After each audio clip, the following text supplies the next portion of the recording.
Seigneur, te rendre la louange.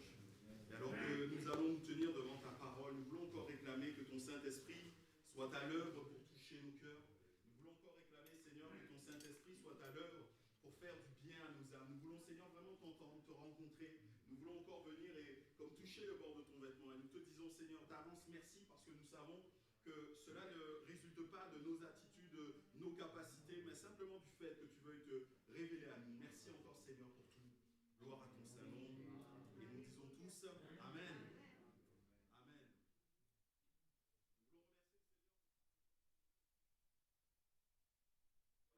Nous voulons remercier le Seigneur de vivre ces moments, ces temps où il nous visite. Et nous voulons, et je crois que le Seigneur va continuer encore à nous faire du bien alors que nous allons ouvrir la parole de Dieu.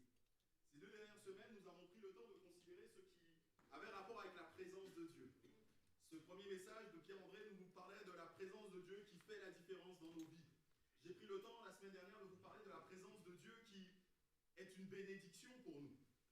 Et ce matin, je voudrais tout simplement vous parler du fait de vivre la présence de Dieu.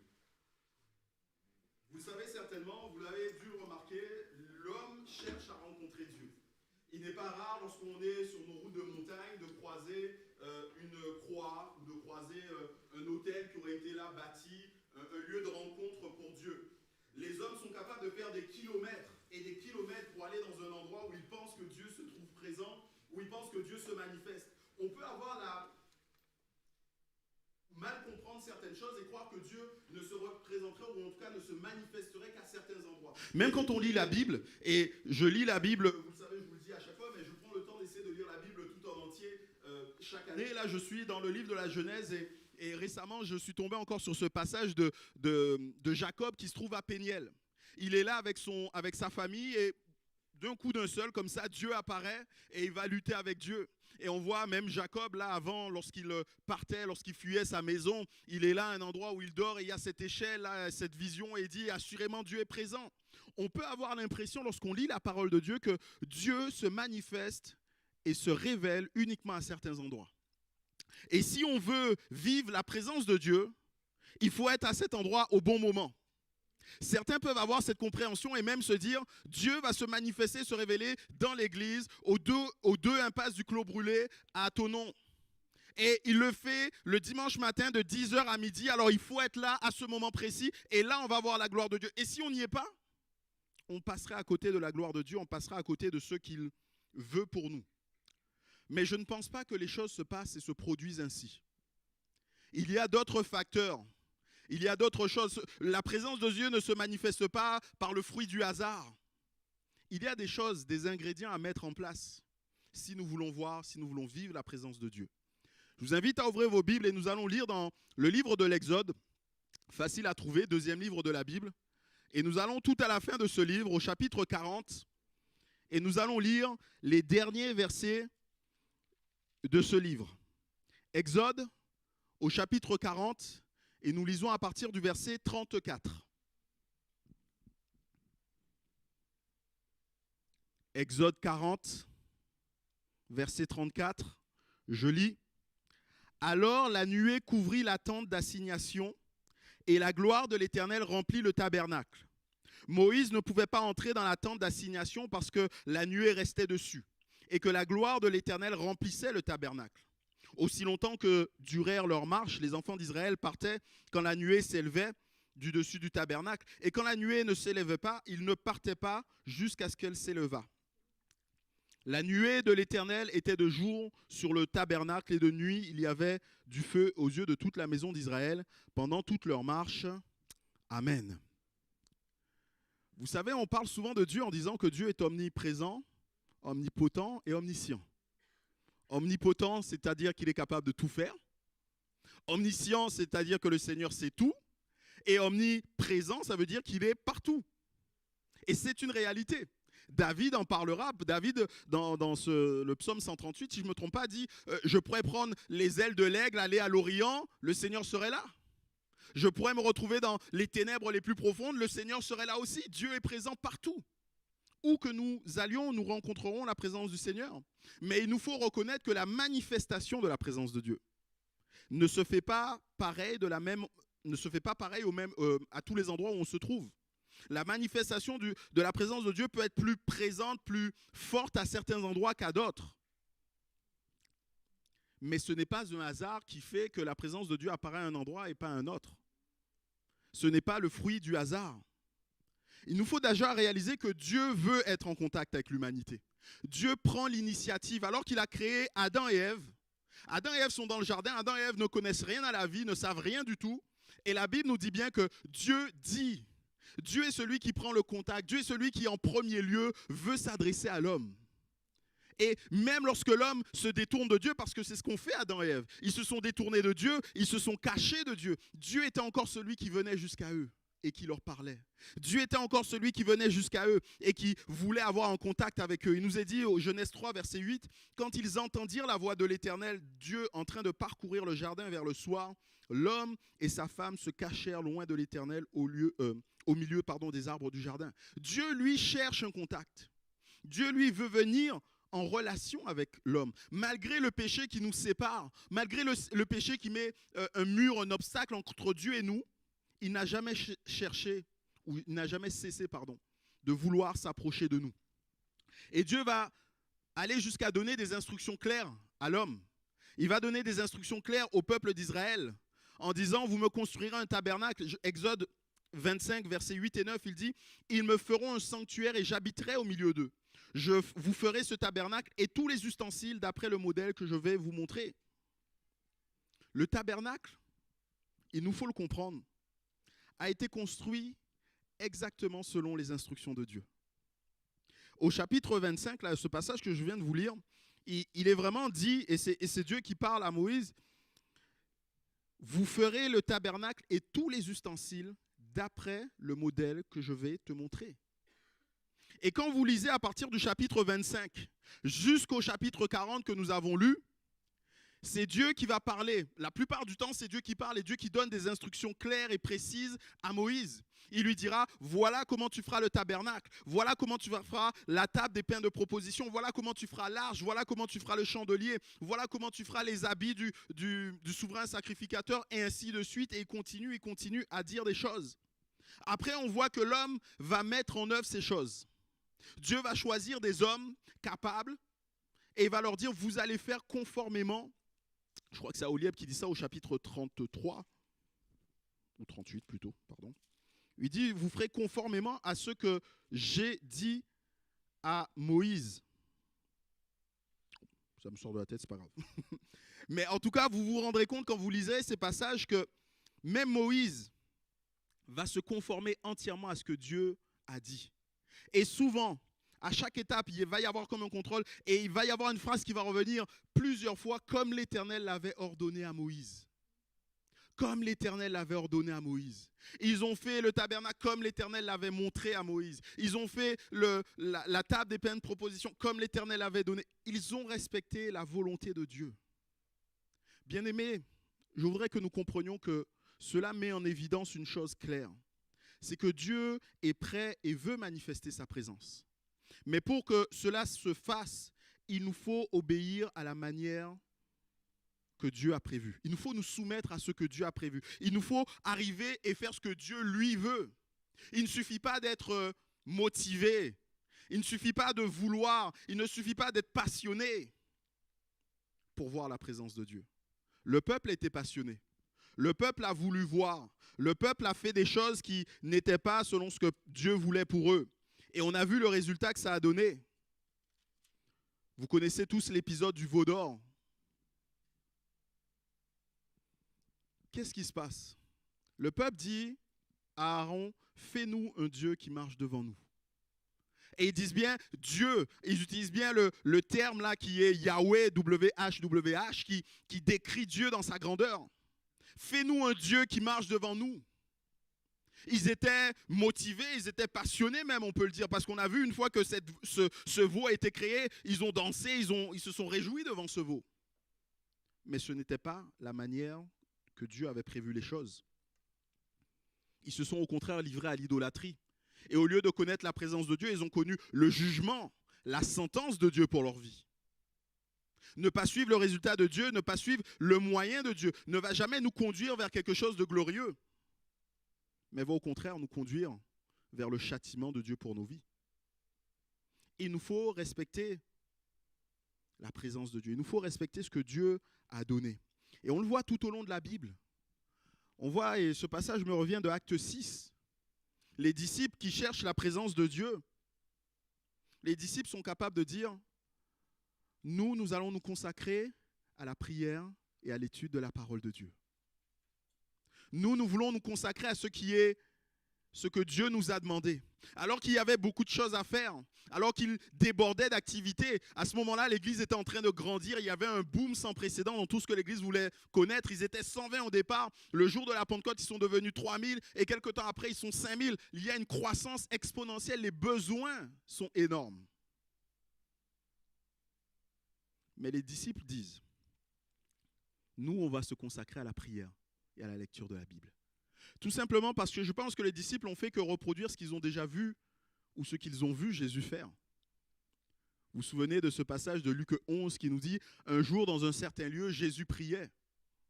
Et les disciples lui ont dit « Enseigne-nous à prier. » Jésus, par sa vie, a démontré aux disciples que l'important, si vous voulez être en communion avec Dieu, il faut prier. Qui, mieux que Jésus, n'aurait pas besoin de la prière? Jésus, nous l'avons vu au cours de ce mois de décembre, Jésus est le Fils de Dieu, Jésus est Dieu fait homme. S'il y a quelqu'un qui n'a pas besoin ou qui n'aurait pas besoin de la prière, c'est bien Jésus. Il est lui-même Dieu, pourquoi la prière? Mais la prière était utile et efficace, nécessaire et indispensable pour qu'il soit en contact, pour qu'il soit en relation avec Dieu. Il disait, je fais ce que j'ai vu le Père faire. Et à quel moment avait-il vu le Père faire certaines choses? Lorsqu'il était là dans ses instants de prière. Et on a ce passage du jardin de Gethsémani où on a comme l'intimité de Jésus qui dit, mais Père, si cette coupe pouvait s'éloigner de moi, mais non pas ce que je veux, mais ce que tu veux. Dans sa prière, Jésus était là pour s'approcher de Dieu, pour connaître Dieu, pour entendre Dieu lui parler. Et bien aimés, nous avons maintenant, au travers de Jésus-Christ, accès à la présence de Dieu le Père. Nous avons maintenant, au travers de Jésus-Christ, la possibilité de venir même dans la présence de Dieu. On pourrait prendre ce passage de Hébreux au chapitre 1.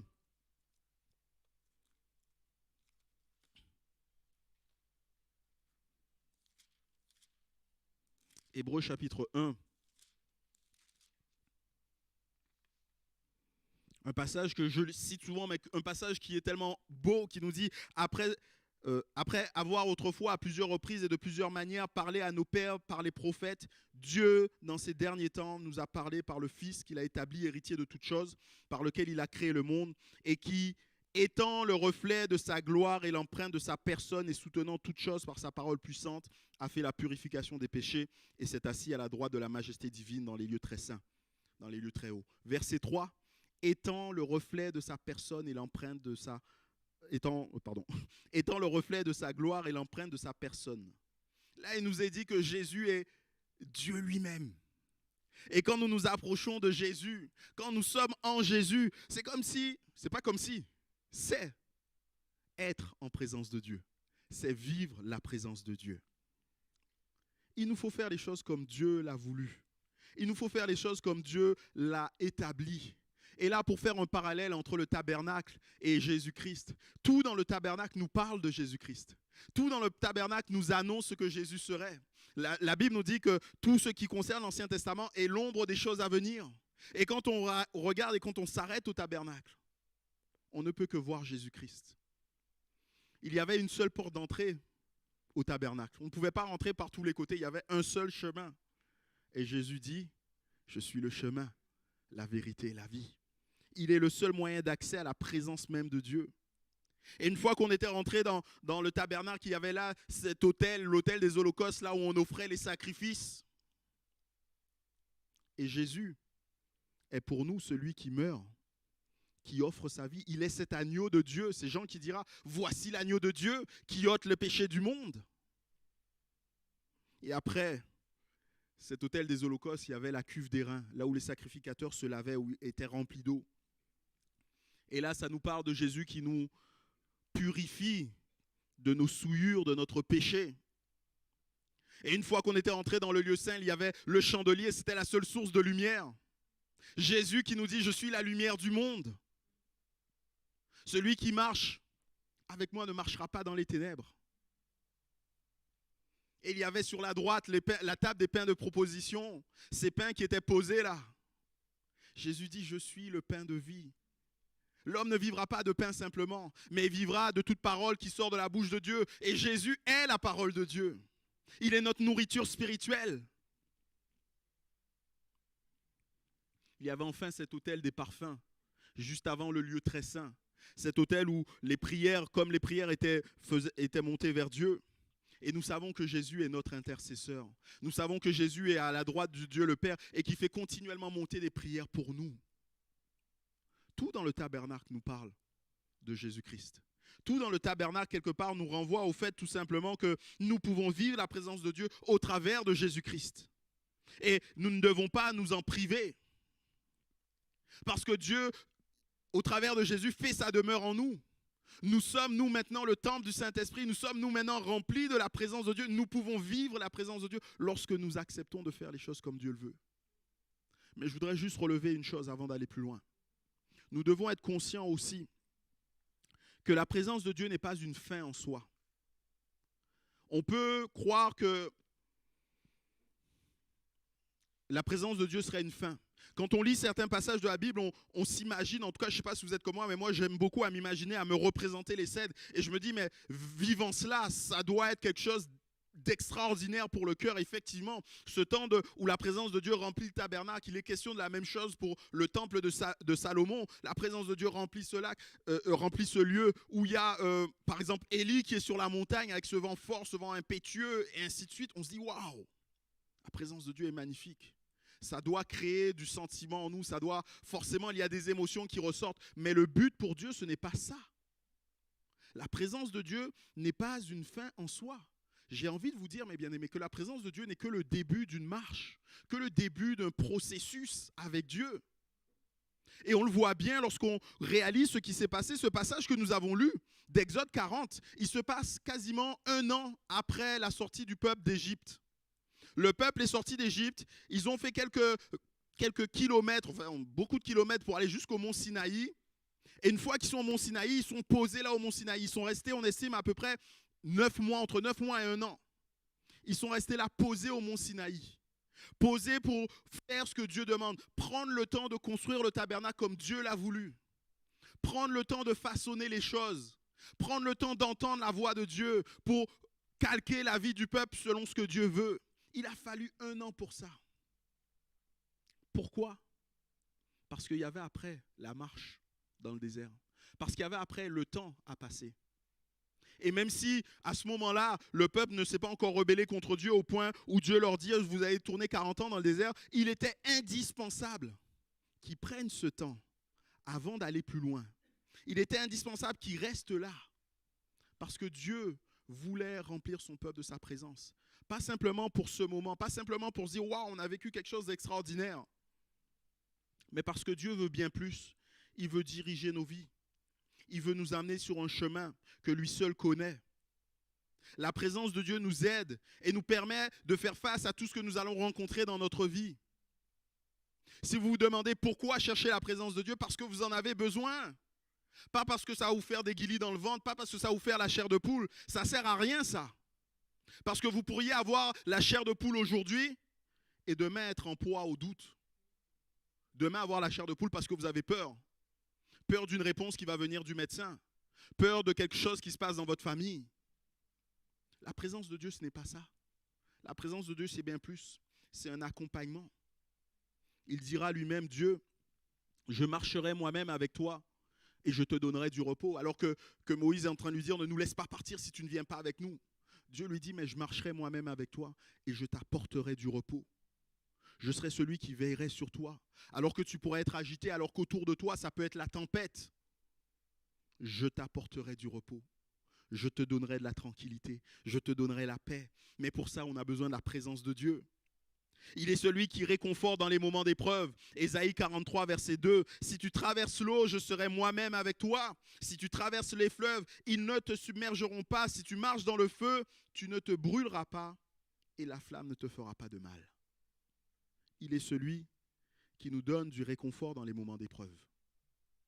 Mais pour ça, nous avons besoin de vivre la présence de Dieu. Nous avons besoin de vivre la présence de Dieu.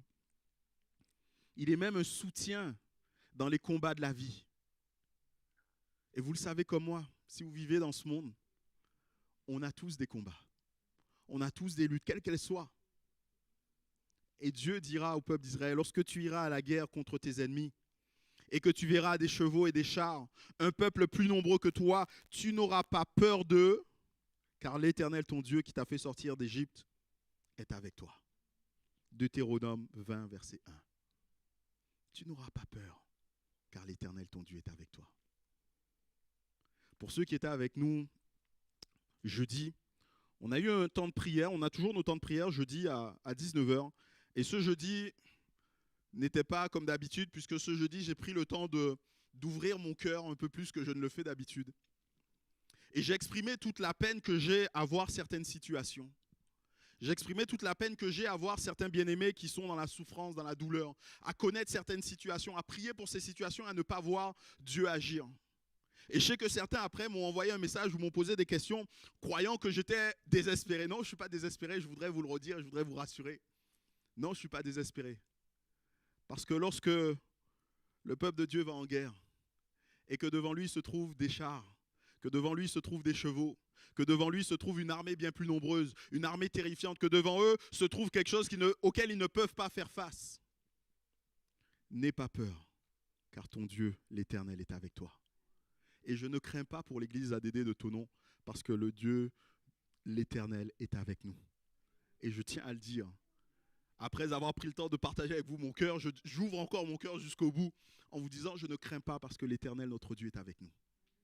Et il marche devant nous. La présence de Dieu est utile à ces choses. Le psaume 23 est un psaume merveilleux, vous le connaissez. Mais ce psaume commence par la présence de Dieu, la relation que nous avons avec Dieu. L'Éternel est mon berger. S'il n'y a pas cela, si on ne commence pas par cela, mon berger, tout le reste ne sert à rien. Tout le reste ne sera bon à rien. Tout le reste, vous ne pourrez pas le vivre. Le fait qu'il vous conduise dans des sentiers vers les courants d'eau, le fait qu'il restaure votre âme. Le fait que lorsqu'on passe dans la vallée de l'ombre de la mort, on ne craint aucun mal. Ce n'est pas possible si l'Éternel n'est pas mon berger, s'il n'est pas avec moi, s'il n'y a pas sa présence en nous. Et c'est pour ça que nous comprenons Moïse qui refuse de partir si Dieu n'est pas celui qui marche avec Israël. Même quand Dieu lui dirait, je ferai et je chasserai tous tes ennemis de devant toi, j'enverrai un ange devant toi, Moïse dit non. Non. Ce que nous voulons, c'est ta présence. Ce que nous voulons, c'est vivre ta présence. Et ça va demander du temps, ça va demander de faire les choses comme toi tu le veux. Ça va demander de bâtir un hôtel, ça va demander de bâtir un tabernacle.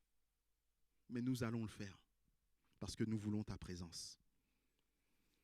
Et bien aimé, Dieu veut que vous bâtissiez un tabernacle dans vos vies, dans vos cœurs.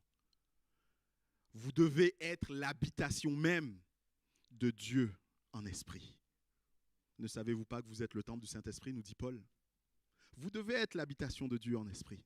Cela demande des choses et vous pourrez relire ces passages d'Exode 25 à Exode 40. Vous allez vous rendre compte que Dieu est très précis dans ce qu'il dit. Et même Dieu, quand il est question de ce qui concerne son temple, ce qui concerne sa personne, il dira tu le feras d'or pur. Dieu ne veut pas autre chose que de l'or pur. Dieu ne veut pas autre chose qu'un or sans défaut. Dieu dans votre vie ne veut pas autre chose que de la pureté. Si vous voulez voir Dieu se manifester dans votre cœur comme il a pu le faire dans ce tabernacle, vous devez respecter les règles que Dieu a énoncées. Mais vous devez aussi bannir de votre cœur toute impureté, toute scorie. Il y a quelqu'un qui a dit, alors je n'ai pas pu vérifier ça, mais j'ai entendu ça une fois, quelqu'un qui disait que le fondeur, quand il travaille l'or, il sait que l'or est pur lorsqu'il voit son reflet dans l'or. Il sait qu'il n'y a plus aucun défaut, plus aucune tache, plus aucune scorie dans l'or, que c'est de l'or pur qu'il a lorsque son image est reflétée dans cet or. Et quelque part, bien aimé, c'est cela que nous devons être. Dieu est le divin fondeur et il fait passer nos cœurs à son fourneau, à son four. Et quand il n'y a plus aucune scorie, nous sommes à l'image même de Dieu. C'est là ce que Dieu attend pour nous. C'est là ce que Dieu attend et veut pour vous. Bien-aimé, la présence de Dieu, je l'ai dit, n'est pas un hasard. La présence de Dieu n'apparaît pas comme ça par enchantement. Mais la présence de Dieu ne disparaît pas non plus par hasard. Si nous devons cultiver certaines choses dans nos cœurs, dans nos vies pour voir la présence de Dieu, nous devons faire attention aussi à certaines choses qui dans nos cœurs peuvent chasser la présence de Dieu. Dans le prophète Ézéchiel, on trouve Ézéchiel 11, verset 3, on trouve cette déclaration que fait Dieu qui est ô combien triste. Ézéchiel 11, verset 3, je vais vous la prendre pour ne pas dire de bêtises. J'allais la paraphraser, mais je préfère rester clair. Non, c'est pas 11, verset 3, excusez-moi.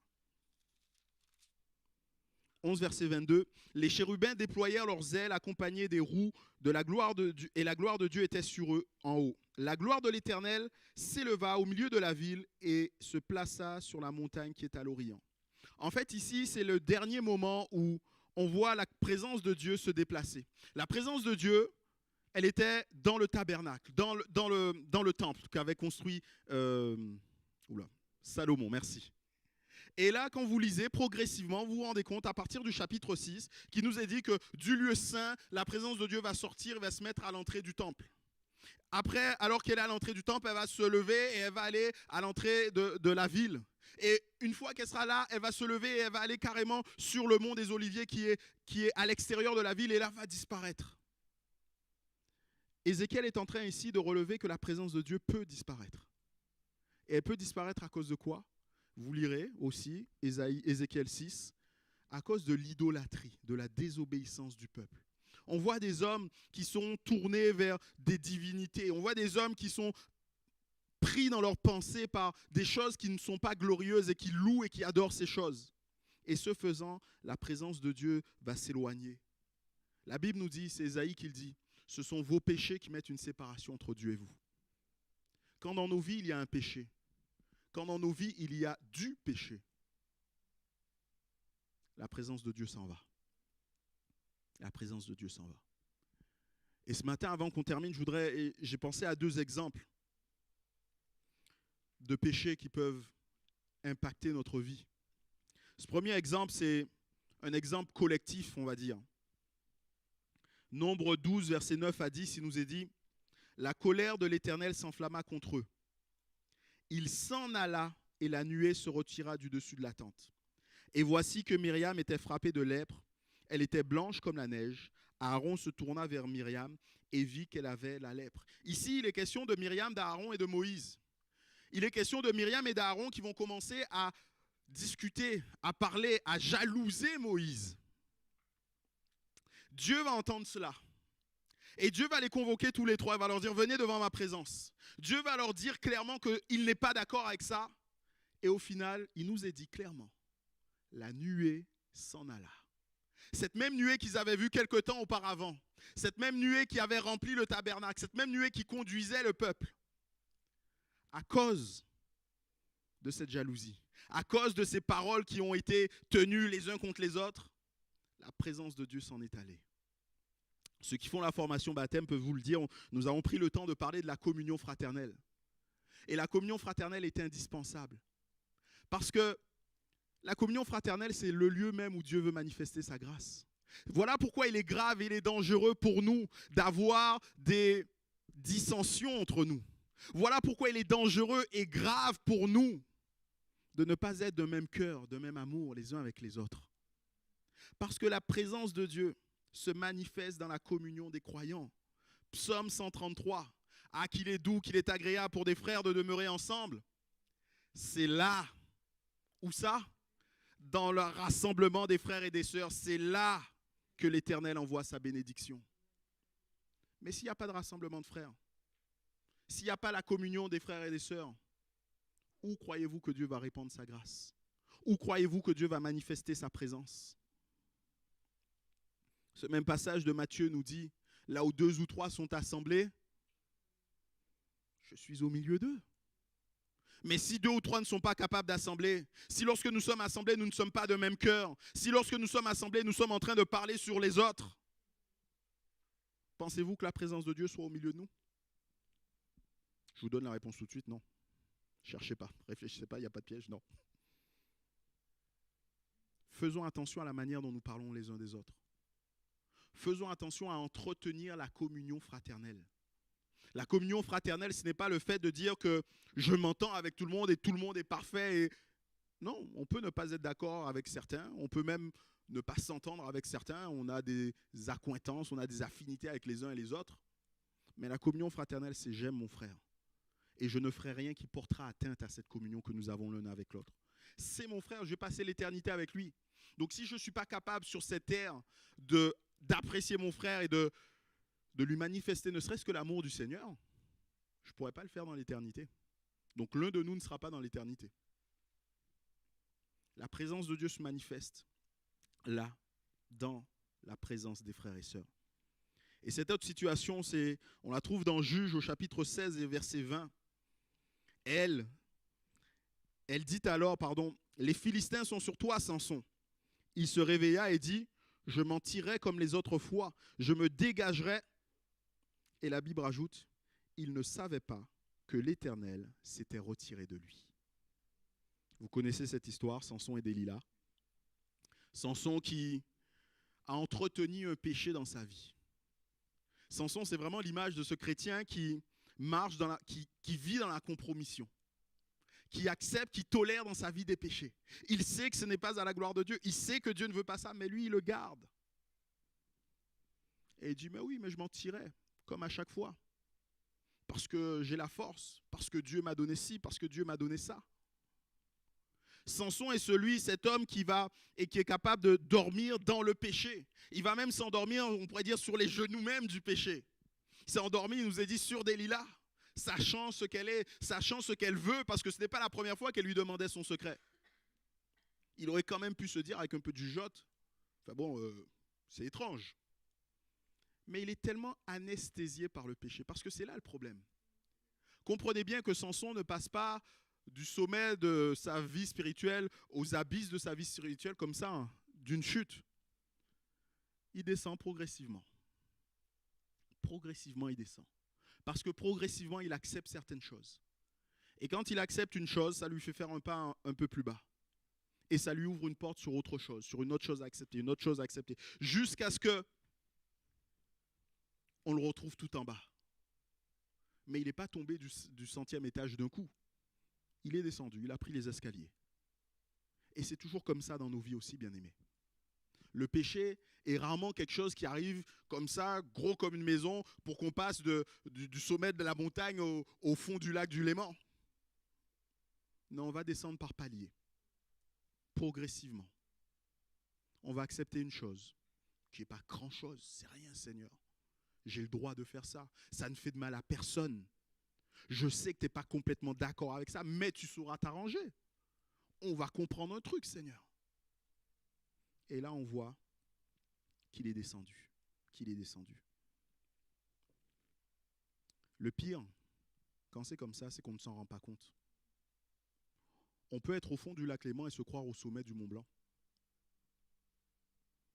Parce qu'on ne s'est pas rendu compte. On est descendu progressivement. Progressivement. Et c'est exactement ce qui lui arrive.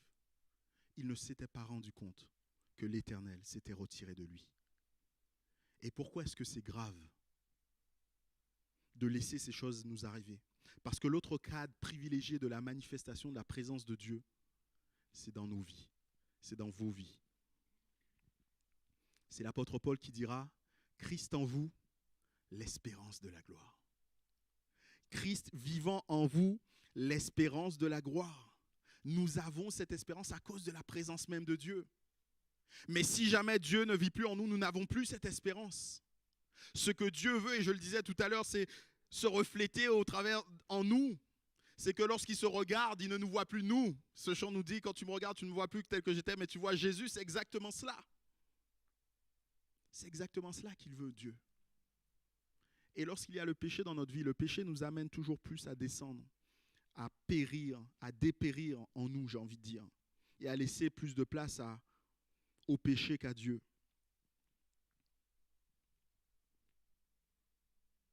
Laisser une place au péché, aussi petite soit-elle, c'est mettre Dieu dehors, à la porte de nos vies.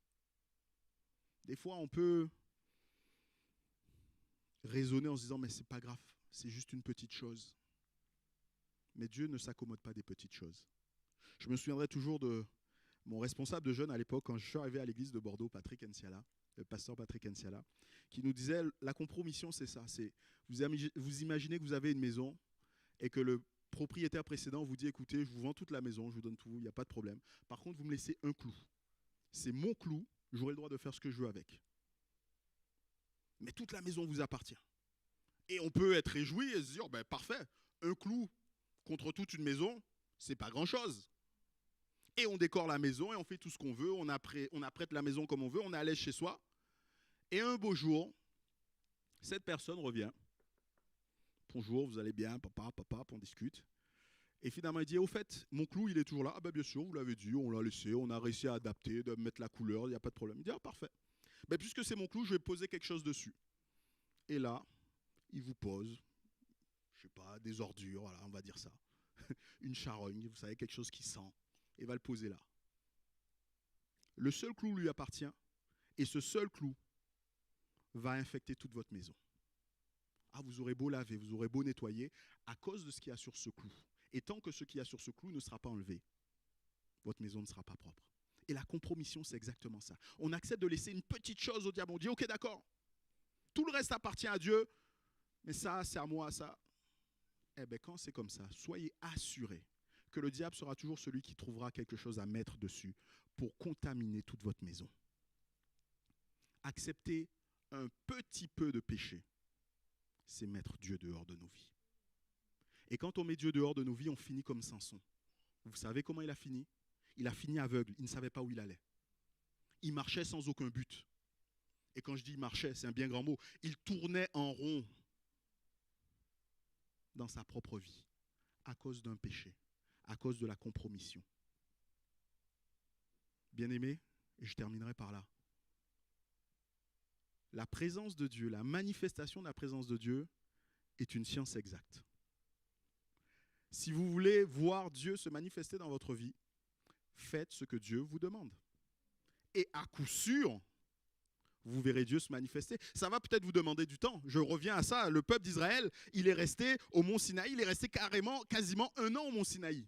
Ça va demander du temps de faire ce que Dieu demande. Mais le résultat sera là. La présence de Dieu va se manifester. La présence de Dieu va rejaillir. La présence de Dieu va éclairer nos vies, conduire nos vies, apporter du repos, apporter sa fidélité. Mais soyez conscients que si on peut facilement ouvrir nos cœurs à la présence de Dieu, on peut tout aussi facilement chasser la présence de Dieu de nos cœurs, chasser la présence de Dieu de nos vies, en acceptant, en tolérant des péchés, en acceptant, en tolérant ce que Dieu, lui, ne considère pas. Nous devons, si nous voulons vivre pleinement la présence de Dieu, si nous voulons expérimenter tout ce que nous avons pu dire jusqu'à maintenant, que la présence de Dieu fait la différence dans nos vies, si nous voulons parler comme d'Obed-Édom, vivre ce qu'il a vécu, dire que la présence de Dieu est une bénédiction pour nous, il nous faut vivre la présence de Dieu. Mais pour vivre la présence de Dieu, il nous faut repousser toutes ces choses. Il nous faut prendre le temps de faire ce que Dieu veut, ce que Dieu nous demande de faire ensemble. Amen. On se recueille et on prie. Et je voudrais peut-être donner la possibilité à quelqu'un de changer sa manière de faire. Dieu a édicté clairement les règles, Dieu a donné clairement les règles. Et peut-être que vous, dans votre situation, vous avez choisi de faire autrement. Vous avez choisi de